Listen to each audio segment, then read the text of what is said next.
박근혜 전 대통령과 비선실세 최순실 씨, 또 이재용 삼성전자 부회장이 연루된 국정농단 사건에 대한 대법원 전원합의체 판결이 잠시 뒤 2시에 내려집니다. 박 전 대통령이 재판에 넘겨진 지 2년 4개월 만에 나오는 대법원 판결입니다.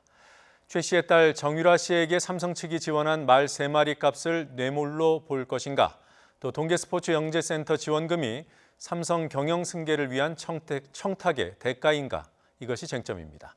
이 두 쟁점에서 박근혜 전 대통령은 뇌물과 대가가 맞다는 판결을, 이재용 부회장은 아니라는 판결을 받은 상태로 대법원의 최종 판단을 기다리고 있습니다.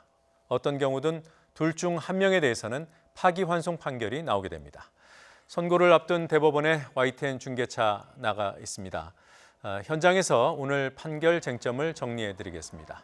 조성호, 강희정 기자 나와주세요. 네, 대법원에 나와 있습니다.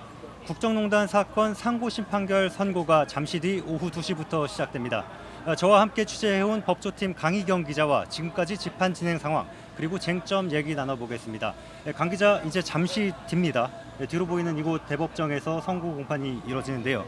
대법원 주변 분위기 어떻던가요? 네, 대법원 전원합의체 선고가 이제 30분 앞으로 다가왔습니다. 민주노총에선 이재용 부회장의 유죄 판결을 촉구하면서 어젯밤부터 철야 농상을 이어왔는데요.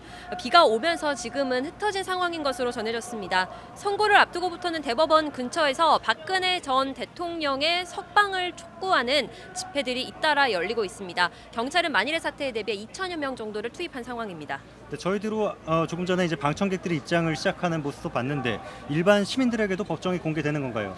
네, 그제 방청석 배부 행사를 진행했습니다. 이 88석 가운데 81석에 대해서 시민들이 신청을 했고 전원이 당첨이 돼서 이분들은 1시부터 입장해서 선고를 직접 눈앞에서 보실 수 있습니다.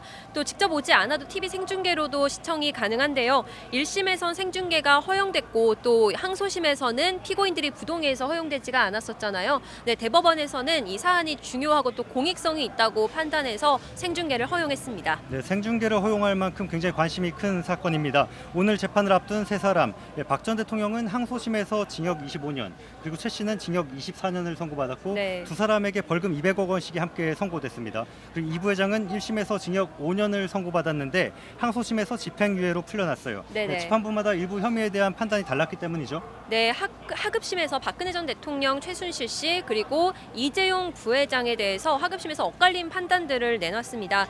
먼저 최순실 씨 딸 정유라 씨에게 삼성 측에서 건넨 말 3마리에 대해서 얘기해 볼 수 있을 것 같은데요. 이 3마리 값을 이재용 부회장 항소심에서는 소유권이 삼성에서 넘어가지 않았기 때문에 뇌물이 아니다 이렇게 판단을 했습니다. 하지만 박근혜 전 대통령의 항소심에서는 말 소유권 자체도 넘어갔다고 판단해서 이게 모두 뇌물로 인정이 됐습니다. 네, 정유라 씨가 타던 말 말고도 또 어떤 쟁점에 대해서 판단이 엇갈렸나요? 네, 동계스포츠 영재센터로 건너간 16억 원의 제3자 뇌물 관련해서도 엇갈렸습니다. 삼성의 승계 작업이 있었는지 또 이와 관련한 부정한 청탁이 있었는지를 놓고 이재용 부회장의 항소심에서는 이것이 없었다고 보고 뇌물을 무죄로 판단했는데 박근혜 전 대통령 재판에선 마찬가지로 정반대로 판단을 했습니다. 네, 똑같은 사안을 두고 따로따로 재판을 받았고 또 그리고 판단이 서로 다른 게 있기 때문에 오늘 대법원 판결이 또 관심을 모으는 겁니다. 네, 전원합의체에서 새 사건에 대해 함께 판단을 내놓는 이유기도 한데요. 같은 주제에 말씀드렸던 말 세필에 대한 것이나 경영권 승계 작업이라는 현안이 있었는지에 대해 하급심에서 다 판단이 달랐기 때문에 오늘 전원합의체에서는 이에 대해서 통일된 하나의 일관된 판단을 내놓을 것으로 보입니다. 네, 강 기자가 말씀하신 대로라면 이제 한 사람 재판 결과가 정해지면 다른 사람의 재판은 다시 해야 하는 수가 있습니다. 네, 경우의 수가 여러 가지가 네. 있을 텐데요. 먼저 이재용 부회장 하급심 판단이 확정된다라고 하면 어떻게 되는 건가요? 네, 이재용 부회장 선고가 대법원에서 확정이 되면 즉 말 세필의 소유권 넘어가지 않았고 경영권 승계 작업이란 현안도 없었다고 판단이 된다면 박근혜 전 대통령과 최순실 씨가 대법원에서 이제 파기돼서 고등법원에서 다시 판단을 받아야겠죠. 그러면 뇌물 액수가 그에 맞춰서 내려갈 것으로 보입니다. 네, 박근혜 전 대통령과 최순실 씨의 뇌물 혐의 액수가 더 줄어들 수 있다는 부분이고요. 그럼 반대의 경우로 박근혜 전 전 대통령 그리고 최순실 씨에 대한 항소심 판결에서 본 뇌물이 맞는 거로 이제 대법원이 판단하면 어떻게 되는 거죠? 삼성에서 말 소유권이 최순실 씨 측으로 넘어갔고 또 당시에 승계 작업이란 현안이 있었다고 판단하고 이 돈이 뇌물이 맞다 이렇게 판단하면 이재용 부회장 사건이 고등법원으로 파기환송될 것으로 보입니다. 뇌물 그리고 그에 따른 횡령 액수도 따라서 하급심에서 다시 높아질 것으로 보입니다. 네, 횡령액이라고 하면 이제 회사에서 빼돌린 돈이 늘어난다라는 건데 그러면 이제 파기환송돼서 받게 되는 재판에 어떤 영향을 주죠? 횡령액은 기준이 50억 원을 기준으로 법정형이 좀 나뉩니다. 횡령액이 50억 원을 넘어서면 최소 5년 이상의 징역에 처할 수 있는데요. 실형 가능성이 그만큼 커지는 겁니다.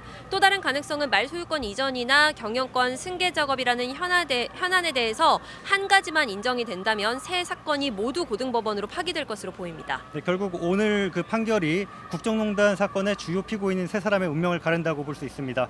네, 지금 검찰은 삼성 바이오로직스 분식 회계 사기 의혹에 대한 수사도 이어가고 있습니다. 네. 네, 오늘 판결에서 이제 삼성의 경영권 승계 작업이 있었냐 아니면 없었냐 이거에 대해서 어떤 결론을 내리냐가 또 검찰 수사에도 영향을 줄 거란 관측이 있습니다. 네, 왜 그런지도 좀 설명 좀 해주시죠. 네, 검찰에서 지금 보고 있는 게 이른바 이 분식회계 의혹이 삼성 바이오로직스의 분식회계지만 그룹 차원에서 이뤄졌다고 보고 있고요. 또 이 배경에는 삼성의 경영권 승계 작업, 이재용 부회장의 경영권 승계 작업이 있었다는 것으로 검찰이 보고 있습니다.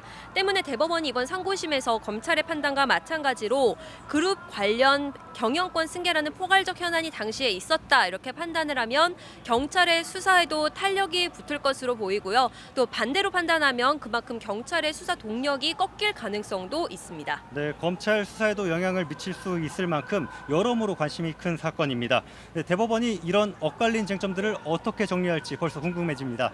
네, 이제 잠시 뒤면 헌정사상 초유의 대통령 탄핵을 불러온 국정농단 사건에 대한 대법원 전원합의체의 판단이 공개됩니다. 오후 2시 TV 생중계로 전해질 전원합의체의 선고에서 어떤 결론이 나올지 국민의 관심이 집중되고 있습니다. 지금까지 대법원에서 전해드렸습니다.